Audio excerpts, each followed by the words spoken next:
So, Isabelle, let's enter the set. You're sick? I've been sick for 2 days, yes. Right. It's okay, yeah. It's just the weather. I think it's the exhaustion. Exhaustion, but okay. Yeah, it's all right. Yeah, tell me something about yourself. You were a professor or somebody who taught students about media, right? Yeah. I was a senior lecturer in media and cultural studies in London for 10 years. What did you teach? I personally was teaching an introduction to media studies, and otherwise the modules that I was mostly interested in were journalism and politics and globalization. So why is that your theme? Because I've been involved in activism for several years, and it was an interesting way of presenting students with a very critical view. How was that? How did it work? Did they like it, or? I don't think everybody liked it, right? Quite a lot of them really enjoyed it. Is that most of the students I was teaching adults only. So the college that I was working for is specialized in teaching adults who are coming back to education and as they're working full time. So a lot of them were very interested in having a very critical outlook on media because they've been using media for a long time. How was the experience with this subject? It's a very specific subject. The subject of media studies? No, the activism. Of activism? I was not teaching... Media-wise. I was not teaching activism. I think that the main thing for me was to use these themes as entry points for a student to find their own critical views and their own critical approaches to the media. So it was never about really teaching about globalization per se. It was these words. How did you do that? Teach them how they could look at the media, like from a distance or from like underneath or from the side. How did you do that? It was mostly from their personal experience of it. So it was very much using their own understanding of life and media, and to make them understand that media present a very distorted picture, that the media are not a window to the world, that it's always the truth, etc., etc. But it's not so much about the truth or not the truth. It's like it was trying to actually go beyond this very simplistic view of the media lie or the media tell the truth. It's more about actually media are, more of a constructivist. Yeah. Tell us something about your background. Why is that? Why did you do that, or did you do, or do you do what you do? Why? Why don't you go to, I don't know, a bakery and bake bread? Right. Where do you come from? I mean, I ended up being interested in media because I think that I'm very interested in stories and how we end up thinking the way we think and where our values come from. And I find that looking at media is a really interesting. Again, it's only an interesting entry point to looking at that. So that I could have done sociology or politics, or it was a long series of coincidences even. But the media is one of the most powerful things in the world. Yes, well, that's why it's interesting to look at it and have a critical approach to them. So. But you don't do that anymore, the teaching? I've given up my my job in London because I wanted to start a collective in France, which I did with 5 others in January, and I had enough. I had enough of the institution, the university as an institution. I had enough of London life. Do you see yourself as an artist? As an artist, I'm not really interested in these labels. So I don't. You know what I mean. I think. Do you believe you are somebody who's doing something creative and giving something from his own creativity to others to help them through life? I hope so. What do you think? What do you feel? I'm trying. It's like I found that I felt that the book film was a very creative process. When we do the work we do with the Laboratory of Insurrectionary Imagination, which is all about. The conduct light, so we're getting there. I still need to know a little bit more about you. Do you have a connection to the silver screen, to movies? Yeah, I think so. Everybody has. Everybody does. Yeah, of course. How close or how far is that? I've never been a movie nerd. buff or a movie nerd, but teaching media studies for so long, it was always interesting to bring in movies and to look at movies in terms of storytelling and how stories are built and what makes a good film. Yeah, so television is a child of the movies. but I'm not sure that I agree. I think Storytelling-wise and like... I think it's a very different medium. Of course, I don't right think now it is, but in the childhood days it was... Okay, whatever. No. I mean, sorry. I don't now, how do you agree, see but- that? What do you think? I think that TV was made and devised as a very different medium to the movies. The movies is a public space experience, something that is outside the private sphere. With the TV, was always made to be in the family, in the private sphere. So I don't think that one is the child of the other. Is that they're very different mediums with very different ways of They storytelling. both use moving pictures with music and sounds, and so they touch our emotions. Yeah. Do you have a favorite movie? Favorite movie?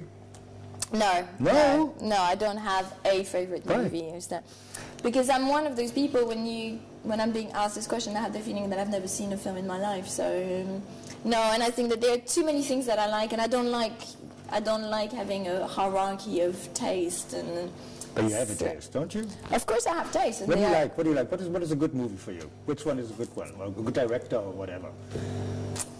I have a very diverse range of tastes, so it's like I very much like. Do you like John Waters? Do you like documentaries. Schlesinger? Do you like Coppola? Do you like Scorsese? Do you like them all? Do you hate them all? Something like that. I don't like them all, and I don't hate them all. It's like I like French cinema. French? Yeah, Godard? it's like The no. I really hate the new wave. I much prefer Yeah? the Very important. Ooh. Yeah, very important. But I don't like them. It's like I don't like the approach they have, and I don't like. Too artificial? Yeah, I don't like films without narratives. So I find that I like difficult. the new French horror. I love it. I love it. It's great. They go so beyond the boundaries. It's like, do you know Martyrs? Yeah, of course. No, No? that doesn't. It's the best horror movie.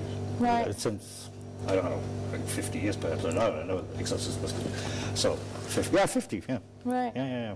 It's a French movie about a girl who was captured by others, and she's becoming the martyrs for others. So it's very like, you know, when there's a line what you can't show, they went like there. Right. It was great. The Right. French did it. Cool. Right. So let's talk about Utopia. Mm-hmm. What is it? It's a documentary, right? No. It's a okay, what is it? It's a book film, and the documentary is more the book. So the book is an analytical travel diary of our subjective experience of the 7-month journey that we did throughout Europe. And the film is more in the tradition of utopian literature. So it's actually a fictionalized version of our journey. Of reality. Yeah, Because it is real. It is real. I mean, it's real in the sense that it was shot during our journey. So all the characters are real and all the scenes are real, but it's been edited in such a way that it gives a much more poetic taste to it, and the baseline is to propose a version of the future after an ecological and economic collapse. So the idea was to portray these places no longer as alternatives, but as the normal way to live after some kind of crash. The irony is that we devised this project in 2006, and so when we actually wrote the proposal, we were talking about an ecological and economic collapse to come. Turned out that when we started the project, the economic collapse just happened, so it caught up with us faster. But the film is not a straight documentary. It's like it's really, the project really is the dialogue between the book and the film. You can't see the movie as the documentary as a documentary, period. You can. You can. You can. If you absolutely insist, that's your way of seeing things. That's definitely not how we made it. Yeah. It's that we didn't make it as a documentary. We don't present it as a documentary. No. It's like it's quite important to approach it with this idea that it's a utopian look on the projects that we visited. What was the influence for the whole project? One of them. How do I do it? How do we do it? Let's do it like this, or like, where? We had loads of influences. I think that one of the main influences was News from Nowhere by William Morris. But I think that that's something you need to ask John, because that was mostly his passion. A major influence for me that really had a big influence on this project is the Zapatista writing, so the writings by Marcos, because he had a way of talking about... Who is he? I have no idea who he is.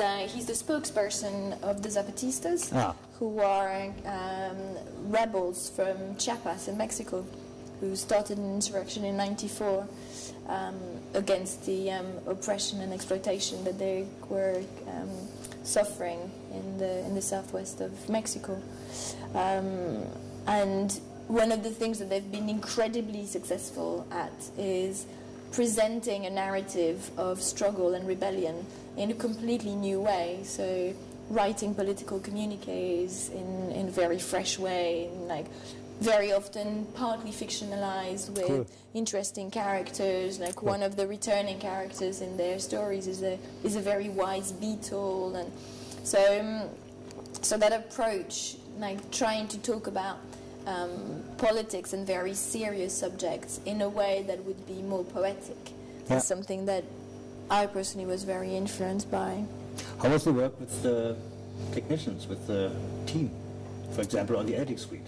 How was that? Did you do that for the first time, or was that like... We had a very small team. Is that the shooting was only done by John. So he was the only John is who? We don't know him yet?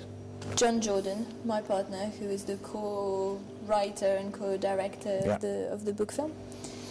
So he did all the camera work by himself, and then we had one editor who worked with us for a year. It was a fantastic experience. Yeah, he's an amazing editor, and it was really good to have a fresh eye, because of course when we came back from the journey with 110 hours. Thousands of tons of stuff. So it's really useful to have a fresh eye and someone who's not attached to characters. You get attached to the people who have talked to you, so you really want them to be in your film, and it's really useful to have someone who can filter that out. And there's also, he's an incredible storyteller, so it was a great experience. Where was that, in Britain, or? Yeah, we edited in London, On Avid? In our flat. So on the Avid, on the computer? Mm-hmm. Yeah? Cool. So was that the first time that you made this with moving pictures, or? Yeah, it was the first time that I was involved in making a film. How was that? Wasn't that like exciting, amazing, everything, and horrible at the same time? I didn't find it horrible. No, I found it really interesting. No, the struggle, I mean. This, that, long, short, yes, no, this, I mean.